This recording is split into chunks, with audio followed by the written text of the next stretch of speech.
is Ed Silva, who is an extraordinary person, a dedicated civil servant, and has lots to say today. Right? And we're going to do it commercially, and we want to thank our sponsor for today.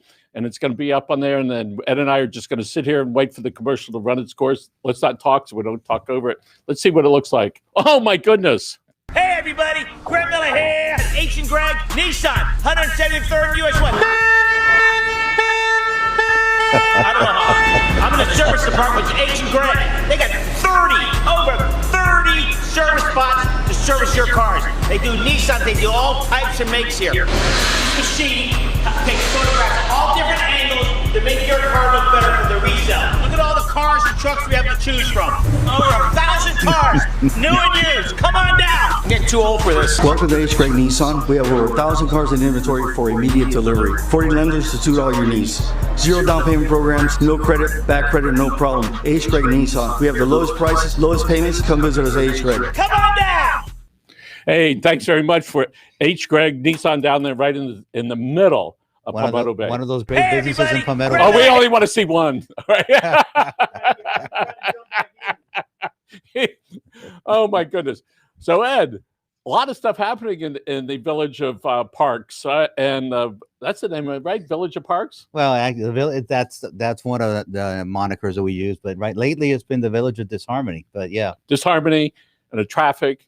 And the fight over the bridges. And the fight over the bridge, which the TPO had a vote and put it on the long-range transportation plan. And now we need to wait for the Board of County Commissioners to move it forward. So the movement of traffic through Palmetto Bay and throughout the county has been an issue for many years.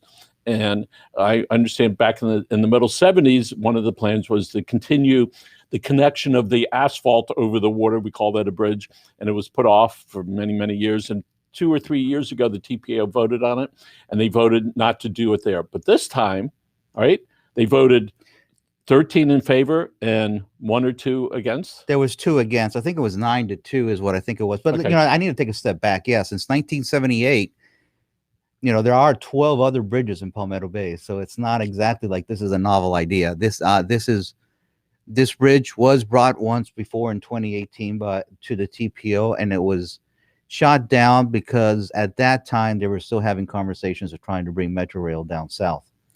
Our council was caught flat-footed. They weren't prepared for this. Although our commissioner ran on this, she made it very clear that was her goal. They had a meeting with our mayor in December where she stated it again to her that was the goal, was to bring the bridge forward because she needed to bring traffic relief to her district, and kudos to Commissioner Cohen-Higgins for following through on what she promised when she was running and following through on what she said that she was going to do with our mayor. It's a shame. This has really turned into a disheartening show where we're just not making any sense at all. We've had solutions in place from 2 or 3 years ago, an alternative solution in place that our mayor and our council ran away from. We worked and talked without having to hire a lawyer, mind you, but we worked and talked with the county, with Cutler Bay, and we reached a consensus on having an alternative solution that did not include the bridge. But when it came in front of the council said, no, we don't want it. So it's, we've become the village of no. So here's one of the things that I've seen as an outsider looking in, and certainly you're an insider there. When the commissioner of the area, Higgins, said, I want Palmetto Bay and Cutler Bay to form a committee, 6 on each side, if I remember correctly. Have four on each side, and then to come up with a document at the end of this.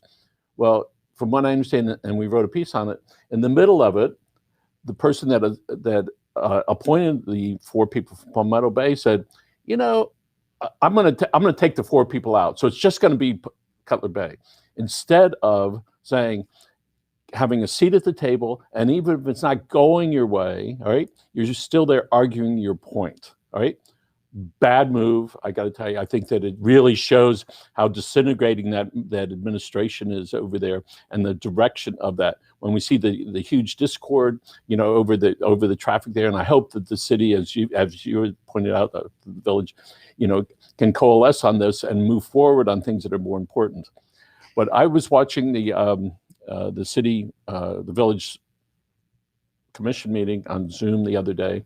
I saw that there was a lawyer representing a developer, and the developer's attorney asked for a deferral, which means they've already made the application. They said, we just need a little bit more time. All right, correct me if I'm wrong. And then the village decided not to give him any more time, no one really knowing what might have been done. And so now it's the developer that's pitted against the council over there. Right? It seemed to me a reasonable person would say, okay, let's have some time frame in here. Can you be back in 60 days or 90 or 120? And we can see the discourse is still there. So you've lived in Palmetto Bay for how long? Almost 25 years, Michael. And you served in and for the city for Palmetto Bay for how long? For just shy of 15 years. So what is going on there that there's so much discord?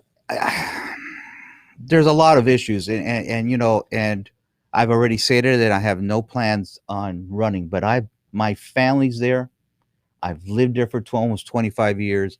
That is my community, and I'm going to speak out on the things that I think are wrong in our community. I have a right to do so. I have a right to speak out on things that are hurting our community. I think right now what's happening is that we have a council that is looking everything through a political prism. Everything is gauged on, is this person for me or against me? And I'll give you an example. I want to go back to the bridge for a second before we get to what I thought was extremely shocking and not. By the way, Kelly Harper, hello, Kelly, William Patrick Kessel, Pam Gorman, they're all watching right now. I want to get back to the bridge. They've just hired a law firm. It's the Palmetto Bay. Palmetto Bay to try to go down a path towards litigation. A municipality, a city cannot sue another city. There are steps that you must take before you get to litigation. It's been state law. The very first step is conflict resolution, mediation, and then you get into litigation. But as everything in life, it takes the first step. And I started off by saying that I've had conversations with the county in Cutler Bay without a lawyer present, because if you really wanted to resolve something, you can do it the old-fashioned way and having a good conversation. When you want to make a show of it, you go through the conflict resolution, and that's what you need to do to be able to get to litigation. Councilman Cody said it best. This is a first step towards litigation, and they've hired a law firm that they're now paying $300 an hour to. That's the fourth law firm they've hired since Dexter left. So what the opponents to the bridge, meaning the city at this point, right, that theoretically represent their constituents, right? What does the city want to happen? Oh, I don't believe that even the task force that she did or this council is representing the village. They kept 40 to 45% of this village silent. They had no representation for the people that wanted the bridge. Everybody that was on that task force was handpicked by Mayor Cunningham, not even a council vote. It was handpicked by Mayor Cunningham, and she ensured one thing, that they were all anti-bridge. There was 21 applications for those committees. Out of the 21, 13 were pro-bridge, and she couldn't find it within herself to put even one person on any one of those committees that was pro-bridge. So the county commission, the commission on the TPO, how many of those people are county commissioners? All county commissioners are on the TPO. Okay, so the TPO said we want it done. Does that then go before the county commission board for another vote, or is that a done deal? No, it'll come back in front of the board of county commissioners down the road when they're going to award it. I would imagine there's a process for them to award it. It's now on the TPO. There is money set aside during the budgeting process at the beginning of the year for road work projects. every time that roadwork project is going to be approved and the money spent, that's got to go in front of the Board of County If you were going to Commissioners. just guess and be as liberal as you want to, how many people are really, really against it in Palmetto Bay, more or less? Well, there's been polls and there's been conversation. I think it's probably against the bridge. Against the bridge. I'd say it's probably. I really honestly believe it's probably around 50%. It was higher, but it's really come down. People are understanding Right. that there's a need for it. And that road services people Mhm. in Palmetto Bay, Cutler Bay, and south. All right. That's correct. The bigger picture is the county and TPO has to look at this big picture is how do we move people from down south to north and then to back. All right. Now, I was listening. I think the county, correct me if I'm wrong, one of the fire chiefs said that there's a correct me if I'm wrong again, a 23% increase in the time it takes to service people in that area. All right. I believe that was the number. And then one of the traffic engineers reports made reference to the rush hour in Palmetto Bay. Do you happen to remember how much the time she said would be Yeah, reduced? Claudia said it would reduce overall rush hour by 3 to 4 hours a day. Yes. A day. Yes. That's See, significant. that's the whole point. This has become a politicized thing between the people that live north of the bridge and the people that live south of the bridge. It should never have been. This is really a quality of life issue, and I think everybody in District 3 is entitled to the same quality of life of everybody in District 1 and District 2. That's fairness. That's what America's all about. What this council should have been doing is they should have been focused on how to minimize the impacts once the bridge comes in.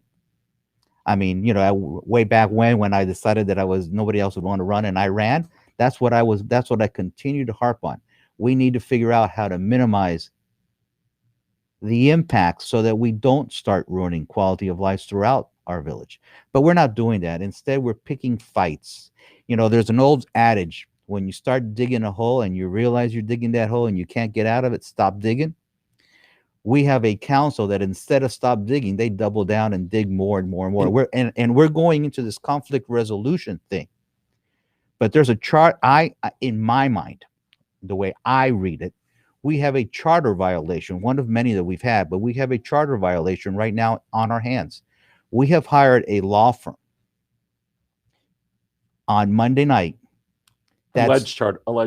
An alleged, as I'm saying it, the way I read it, my understanding, alleged. I don't want to get a letter in the day after. There will be government entities that will be looking at this and they'll be making that decision. However, we have hired a law firm that one of the named partners has contributed monies to both the vice mayor and Mayor Cunningham's campaigns. And in our charter, it says no vendor shall do any work for the village for a minimum of 4 years from the day of the swearing in. And yet here we are with 2 council members, and this is the second go around with this law firm. 2 council members that have remained silent on that issue. When you said it said no vendors, were those people already? Oh, the vendors cannot give money to campaigns. That's correct. So South Miami has that. I think a lot of places. A lot of places do, and yet here they are silent on that. 2 of the council members are silent on that, and on top of that, we have now, in my opinion, representing us because it's of the charter violation. The charter is crystal clear, in my opinion. So who's gonna look into that? Oh, I'm sure there's look, I believe that we have some issues in overall in our county as well. I don't believe that we have a strong enough ethics department that looks at some of these things, but I'm sure that they'll want to take a good look at this. So they can look at it and they're going to make they can have an opinion and a ruling, and we'll see what happens. But Bob Bazzelli wants to know, back to the road, what improvements are going to be made on the north side of the bridge? I don't think he means 10 feet out. I'm thinking. Yeah, but Mr. Bazzelli, I really don't know. That's for them. I mean, I don't think they know. They're so entrenched in trying to prevent or delay this bridge. In my humble opinion, the reason why they're doing this is they want to turn this into a campaign platform in about a year when they start their processes of trying to get reelected. That they're trying to do is really delay this and delay this and delay this. And again, it's going to affect you. You live in Malbrook. It's going to affect your community once traffic comes back. And again, your quality of life is going to suffer because our council can't admit. When I was the manager, I knew when to stop digging. I knew when things started to go south of the council, it was time for me to resign and leave. So I stopped for the good of the community.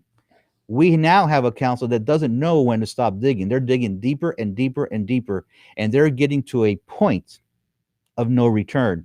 I'm very, very worried. We have created utter chaos in our community. Yes. Utter chaos.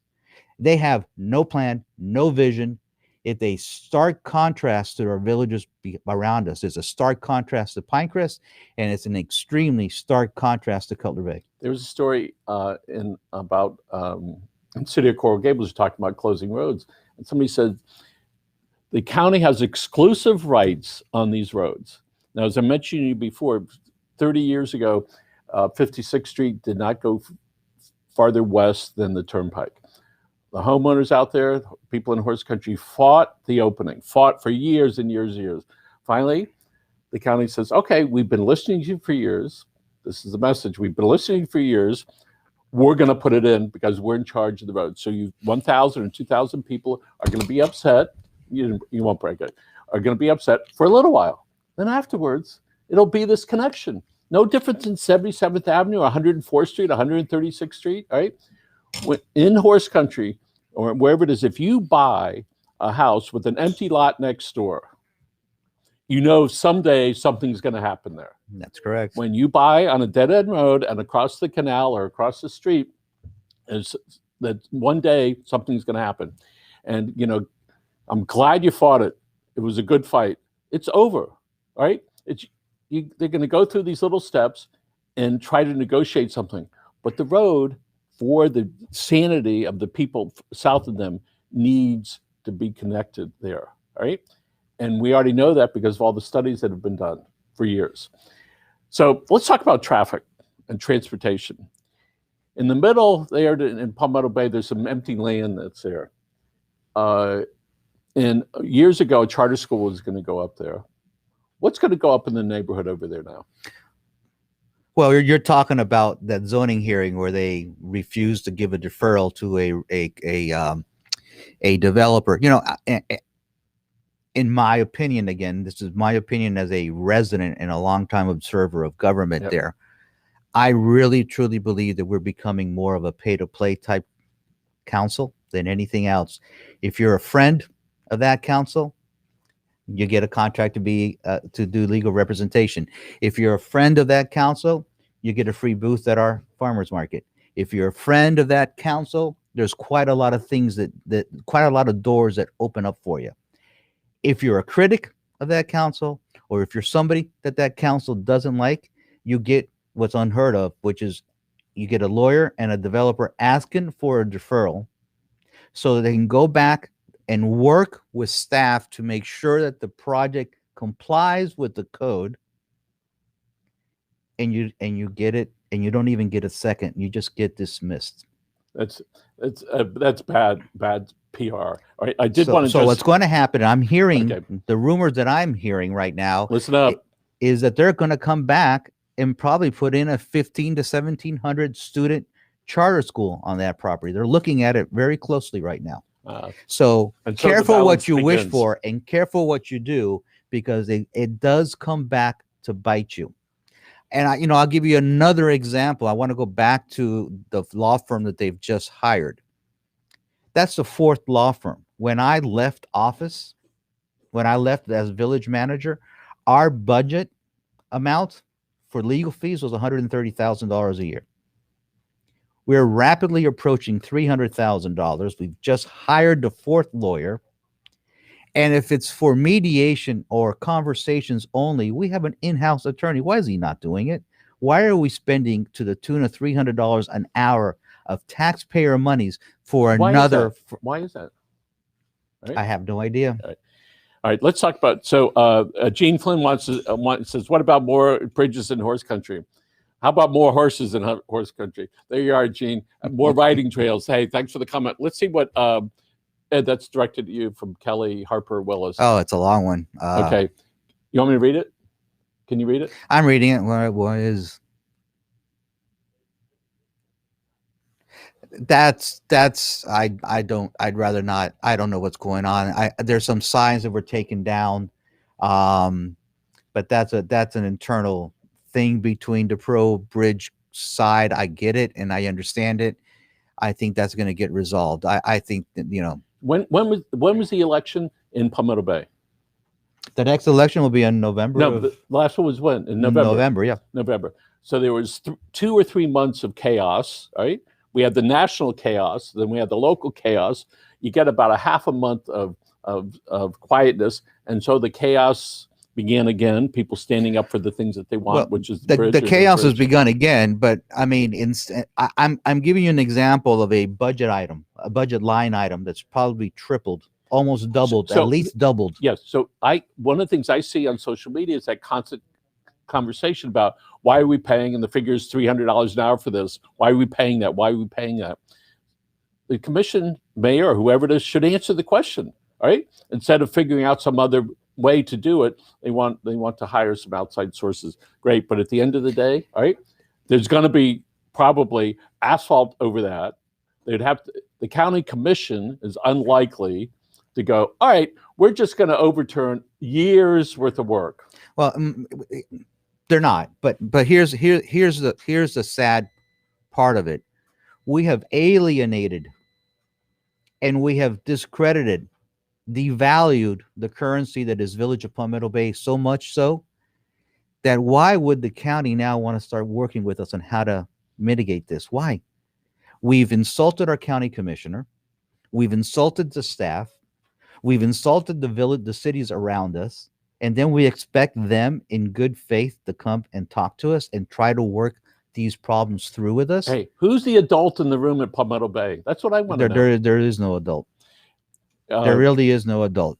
They can't even figure out how to fix a budget that they're having to come across and now try to raise fees and taxes all throughout our system. They're going to get bailed out by our money, but that's a short-term fix anyway. And getting bailed out for that money to cover up the fact that they can't balance their own budget is a travesty, because that money really should be used for infrastructure. How about bringing gas lines to Palmetto Bay with that money? How about fixing our sewer lines, our septic tank crisis with that money? Instead of filling in that hole that they're digging with the budget that they haven't been able to figure out, which I got news for you, can very easily have been done.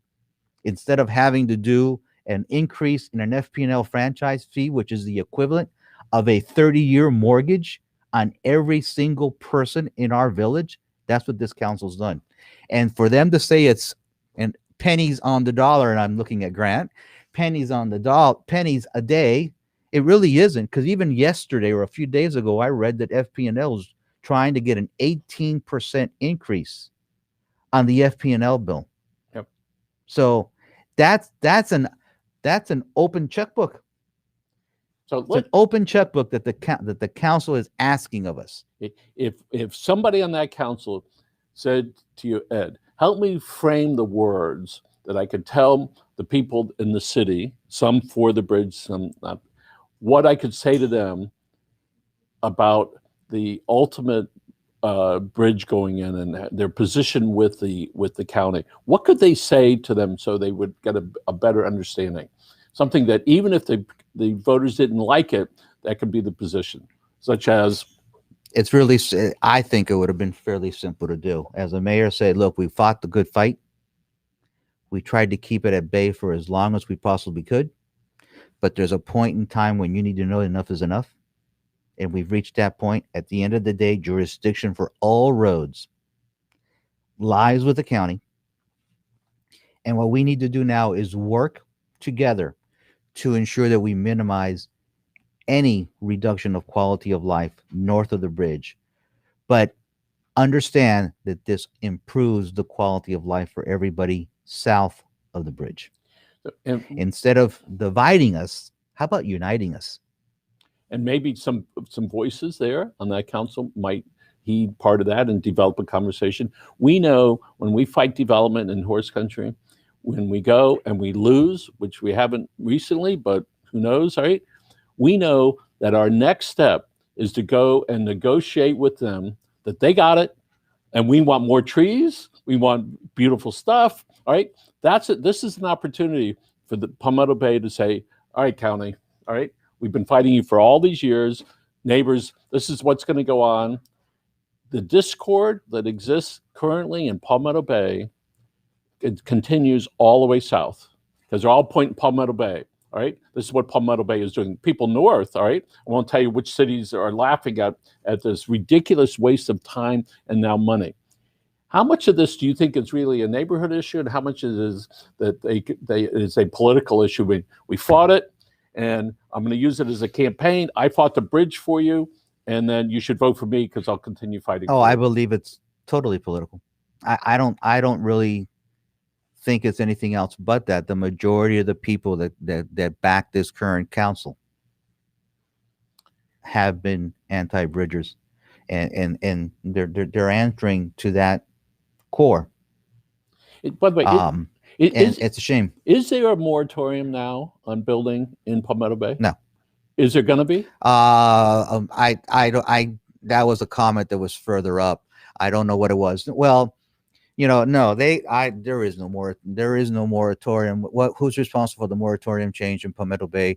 Oh, no, it's not a moratorium change. It's an increase in zoning. This current council, this mayor and council, passed a new code, which again, here they go. They're great at whisper campaigns and misinformation. This council is A1 on misinformation campaigns.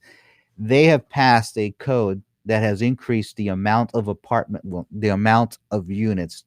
I don't want to get into the amount of units that's allowed in the downtown to a maximum of 6,500.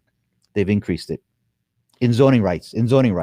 Now they've tried to cap it on the land use side, but they themselves in a council meeting said this is an artificial cap. Whenever we reach that cap, we're going to have to increase it, because the overall underlying zoning right is 6,500 units. But now they're going around touting the fact we've capped it. No, you haven't. Be honest with the residents. No, you haven't. The absolute amount that you've given rights to is 6,500. That amount is substantially higher than what was on the books before. So right now on that council, every person has the same vote. It's one vote per person. That's correct. Does the mayor have any veto power? No. All right.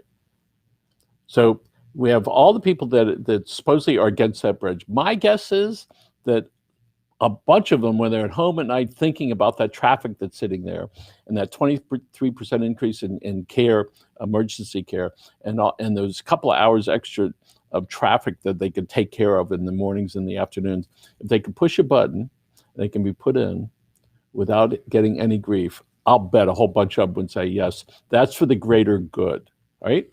And absolutely, in the discord from Palmetto Bay and to Cutler Bay, I haven't talked to the mayor and to the council down there recently, but it's just been a continuation of bad feelings for a couple of years at this point, right?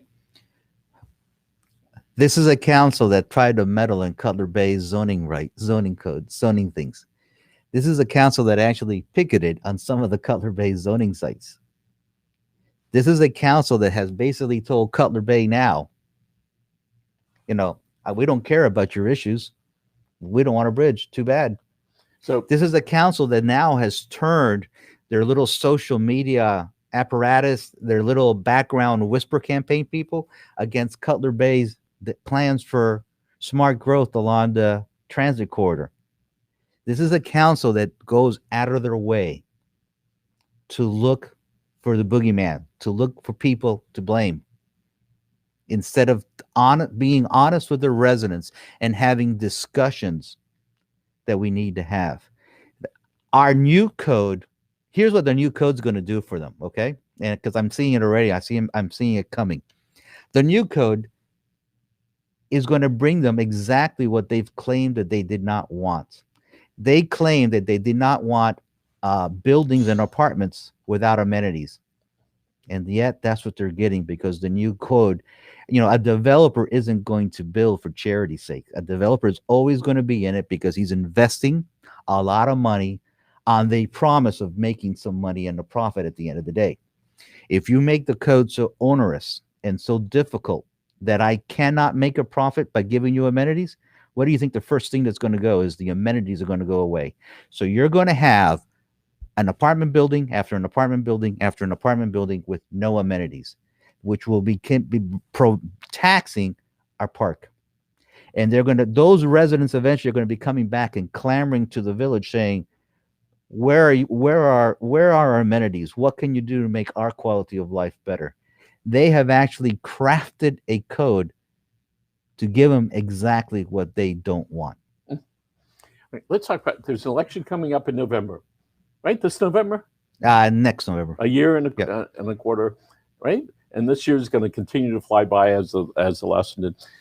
I see it's not even a whisper campaign. I've seen some emails and some websites, I think, about the dysfunction in Palmetto Bay, and that in this case, the mayor, I think I saw it's time for her to go or being recalled. I can't quite figure out what it is, but it's gathering support to change that council to something that is a little more open, right? So are there any, and concerning that election a year and a half away, are there people on board that have expressed an interest to run in that? I would imagine, I know that there are people that are looking for people to run right now. And I'm seeing one of the people that's putting out that's clamoring and calling for a change is you're correct, Mr. Singer. You did have a moratorium while the code was being changed that kind of held things in check for a few years. I forgot about that. Sorry about that. Right. I think change is coming. I really do believe change is coming. There's 3 seats are going to be up. There'll be 3 seats that will be coming. And that's Patrick? It'll be District 1, District 1, District 3, and the mayor. Okay. And last go around, how many people voted, more or less? There was a big vote because that was a presidential election. The first time around, it was close to 17,000 votes the first time around. So and I'm trying to tie this into the election, right? When is the county actually going to, assuming that this mediation doesn't work or this lawsuit, when is the county supposed to start that project, more or less? What year? Well, the commissioner's office put out that it would be starting at the beginning of 22. So you mean in January? Yeah, in 11 months. Yeah. And so the construction will be right. So, for the people that like it, you support it. The people that not, hey, you got a few months to be able to do that. And I want to go back to something that you just brought up about mediation as well in the county. This isn't the first time that our village pulls this little trick of trying to go through conflict resolution. Because I need the residents to understand this. While I was on my way out, they did the same little thing with a stop sign that's on 87th Avenue and 174th Street. We had an agreement. Again, no lawyers involved. There was an agreement between administrations and 2 administrations in which we asked them to look at that intersection. The county came back and said the best thing that we can do is put in a traffic circle here. That'll resolve and mitigate all the accidents that have been occurring at this intersection. I went to the county and asked them, do me a favor, can we put up a stop sign while we go through the process and we get this approved by our council? Our council decided, in their infinite wisdom, that they did not want a traffic circle there. So the county came back and said, okay, then the stop signs were temporary. Our agreement was stop signs until the traffic circle goes in. And if you're not going to do a traffic circle, we're going to take out the stop signs. Lo and behold, what did our council do? Although we agreed to do this with you, county, and now you're trying to keep your end of this road and take away these stop signs, we're going to start litigation against you because we want to have it. We want to have that cake, but we want to eat it too. We don't want to keep up to our end of any of the bargains with the county. We want it all our way. And speaking of having it all their way, I don't see much discord in Palmetto Bay. I mean, in Cutler Bay or in Pinecrest. All right. It's leadership. All right. It is just unbelievable that in this town that's surrounded by pretty stable organizations, that this one city has usurped the craziness of South Miami. All right, which years ago it was really crazy. Oh, that right? I think they left South Miami in the rear view mirror. You can barely even see them anymore. Right. Yep. And it's made up of people. Right. That in this craziness that continues. All right. To permeate now, not just in the local areas, but all the way to the county. And when this council made comments about the commissioner of the area, you really slapped around the county commissioners. All of them. All of them. Big mistake. Big mistake. That is terrible to Michael, do that. That was very noticeable at the TPO where they could barely even refer to our mayor as mayor. It kind of came out. That's not an accident. And that was not an accident. And the fact that they cut her off and didn't let her go on, that was not an accident either. You know, that they were sending a very clear-cut message that the games you're playing have got to stop. And I want to get back to what I was going with the original conflict, because one of the things that said was Monday by Patrick was, look, mediation worked. The stop signs are still up. No, unfortunately, that's not really the case. The agreement was that there would be a traffic study done, and the county hasn't been able to do the traffic study because of COVID. But once this is all done, and once that traffic study is completed, those stop signs will be coming out. All you did was, like everything else in this village, delayed things, and give people unexpected hopes, false hopes. And that's what you're doing with everybody. You're giving them false hopes, and then you're coming back and trying to blame somebody else. But that's getting old. People are starting to see through that now. All right, good. And I wanted a couple of questions here or statements. Gene Flynn, lack of vision leads to a code leading to unintended consequences. Amen. All right. Look at the vision that Cutler Bay has had clearly cut out for them. Try to minimize development on the eastern side where there is no transit, and try to maximize development along the transit corridor. That's a vision that they've held fast to. They bought their Central Park that you've had conversations with Mayor Mearbot to ensure that development wouldn't go off of Old Cutler Road, and they're staying to that vision.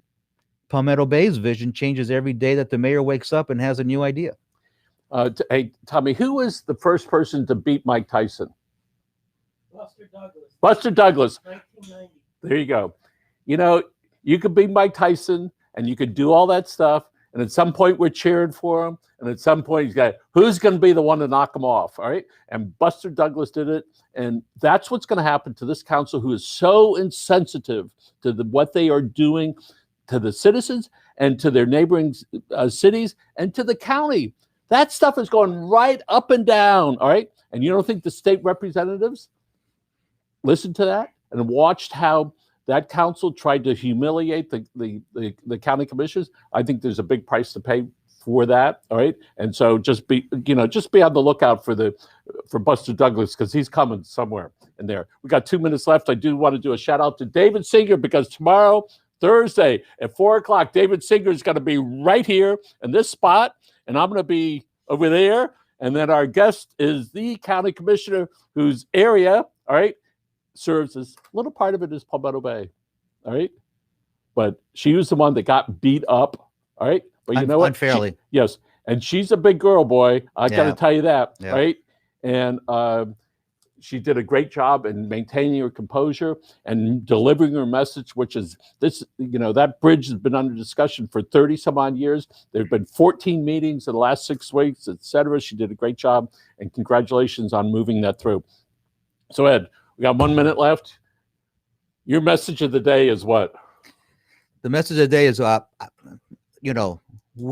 we as residents have just done something that's hasn't been heard of. We got together, banded together, and with the help of the county commissioner, we got something done to improve the quality of life of the people in District 3.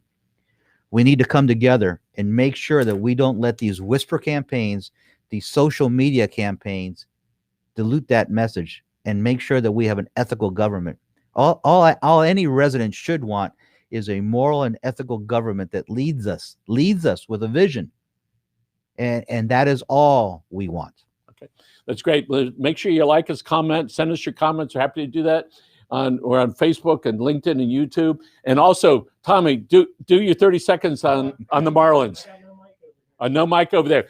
Just about every morning right here, Tommy sit and David Winker do a show on the Miami Marlins. And so my hat's off to Tommy, who he knows the Marlins and sports like. No, I've been watching it. It's really good. It's a good show, and I actually think the Marlins are going to have a good year. So. And I want to thank our studio audience over there. Yay! Hey, folks, thanks for joining us live with Miami's Community News. Again, our guest today and co-host is Ed Silva, and you're going to be back soon. Folks, have a good